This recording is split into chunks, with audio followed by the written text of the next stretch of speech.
Welcome to my SY education या AS English grammar for you channel में। तो हमारे एसवाई एजुकेशन में आपका स्वागत है। हमारे चैनल पहली बार विजिट कर रहे हैं तो चैनल को सब्सक्राइब कर लेना।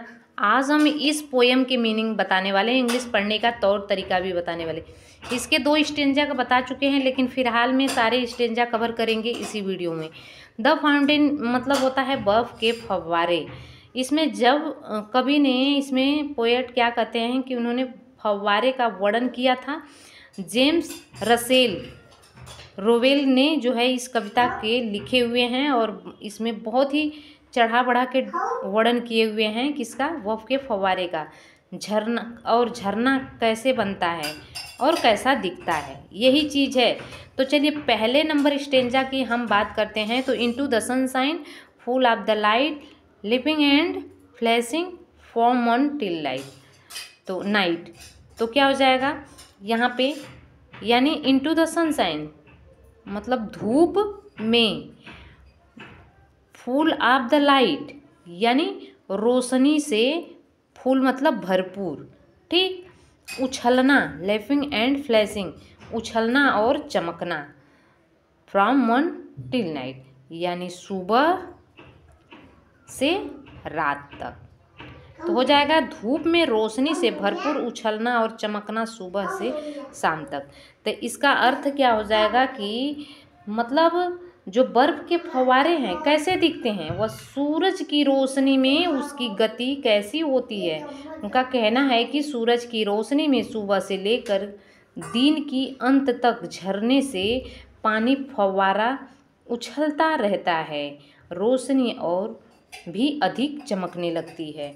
तो दोस्तों ये स्टेंजा आपको समझ में आ गया होगा। अगले स्टेंजा की बात करते हैं। आपका स्टेंजा है कि into the moonlight whiter than the snow waving so flower like when the winds blow.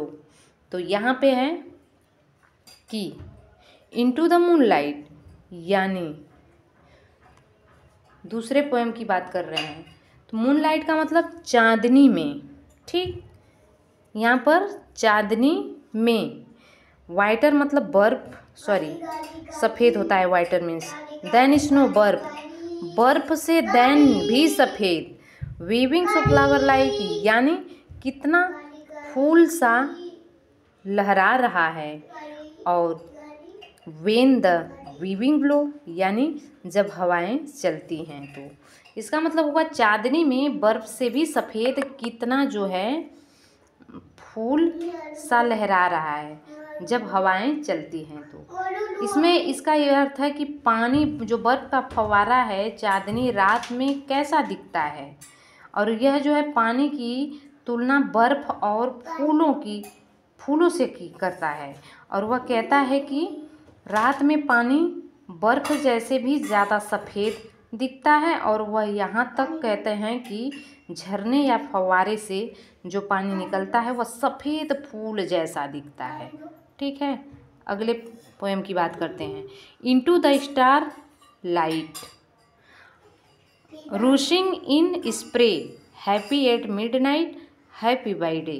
तो इसका मतलब हो जाएगा तीसरे स्टेंजा का कि इनटू द स्टार लाइट मतलब सितारों की रोशनी। हाँ गाइस, सितारों की रोशनी में, इस रूशिंग इन स्प्रे मतलब स्प्रे में भागना, रूशिंग मीन्स भागना होता है, भागना।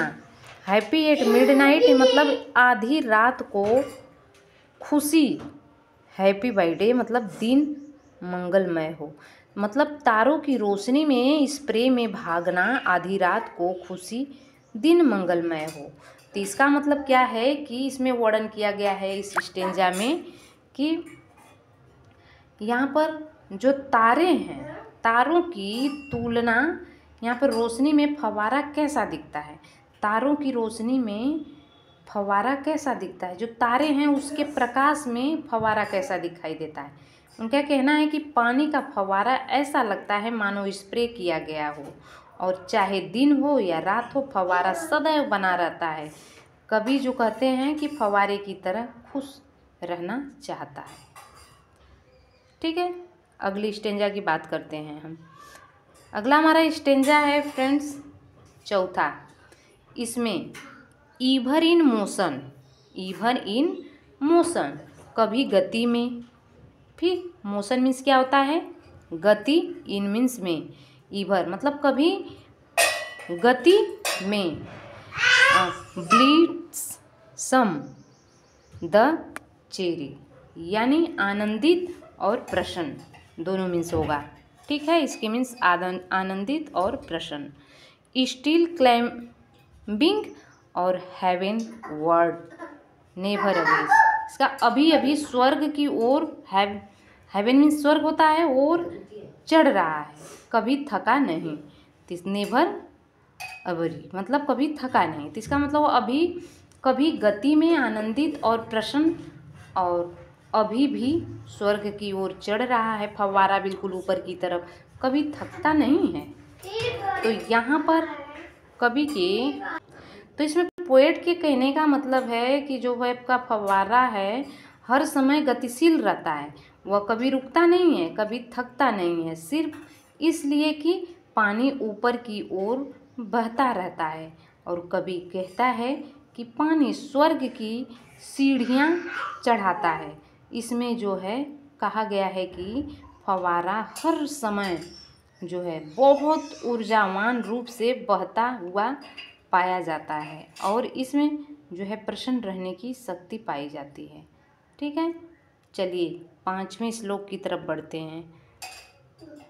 5वां स्टेंजा हमारा क्या कह रहा है कि glad of all weathers still shining best upward और डाउनवर्ड मोशन दे रेस्ट, मतलब इस ग्लैड ऑफ ऑल वेदर्स मतलब हर मौसम में, वेदर्स है, हर मौसम में, वेदर मीन्स मौसम होता है, वह ग्लैड मतलब खुशी है उसको, चाहे वह स्टिल सीमिंग बेस्ट अभी भी सबसे अच्छा लग रहा है, और अपवर्ड और डाउनवर्ड मतलब ऊपर या नीचे, अपवर्ड या नीचे, अपने आराम को गति दे दे।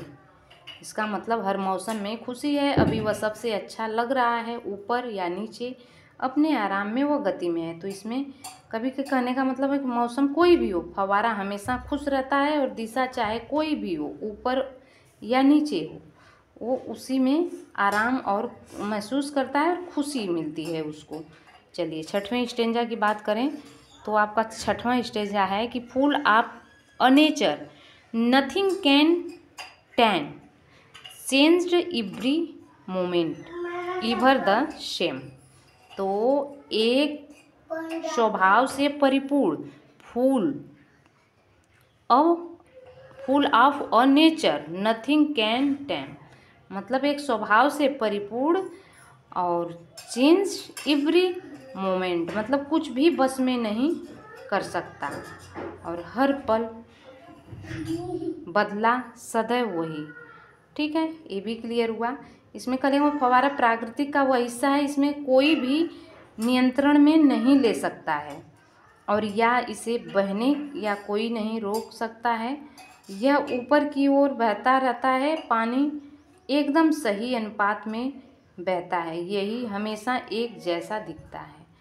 अगला स्टेंजा की बात करें हमारी है, तो यहाँ पे कि शेलरेस एंड स्प्रिंग्स, इसका मतलब होगा कि careless content darkness or sunshine the elements, इसका मतलब है अनवरत आकांक्षा, अनवरत कंटेंट सामग्री, अंधेरा डार्कनेस अंधेरा, और सनशाइन मतलब धूप, दे एलिमेंट्स यानी 13 तत्व। फव्वारा लगातार ऊपर की ओर पानी की बहता है, जैसे लगता है कि मानो पानी की जो ऊंचाई है तक पहुंचता है, उसे वह बहुत खुश और संतुष्ट है, चाहे दिन हो या रात, फव्वारा हमेशा खुश नज़र आता है, और यह हमें दिखता है कि प्राकृतिक का वातावरण कैसा हमें हमेशा खुश और संतुष्ट चाहता है। तो इस तरह से है। अब आपको हम लास्ट स्टेंजा की बात करने वाले हैं हमारा, ठीक है। Glorious fountains, let my heart be fresh senseful consistence of word like thee. इसका मतलब होगा ग्लोरियस फाउंटेन्स यानी एक शानदार फव्वारा, मेरे दिल को रहने दो, लेट माई हार्ट्स बी रहने दो, फ्रेश चेंजफुल कंसिस्टेंस यानी ताज़ा परिवर्तनशील, चेंजफुल मतलब परिवर्तनशील, फ्रेश मतलब ताज़ा, कंसिस्टेंस मतलब स्थिर, ऊपर की ओर तुम्हारी तरह, अपवर्ड लाइक दी। तो दोस्तों हमने जो भी ये बताया है आपको कंस्ट्रक्ट करके एक्सप्लेन करके हिंदी में, आपको समझ में आया है, अच्छा लगा तो कमेंट करके ज़रूर बताना, और हमारे वीडियो में लगातार बने रहिए।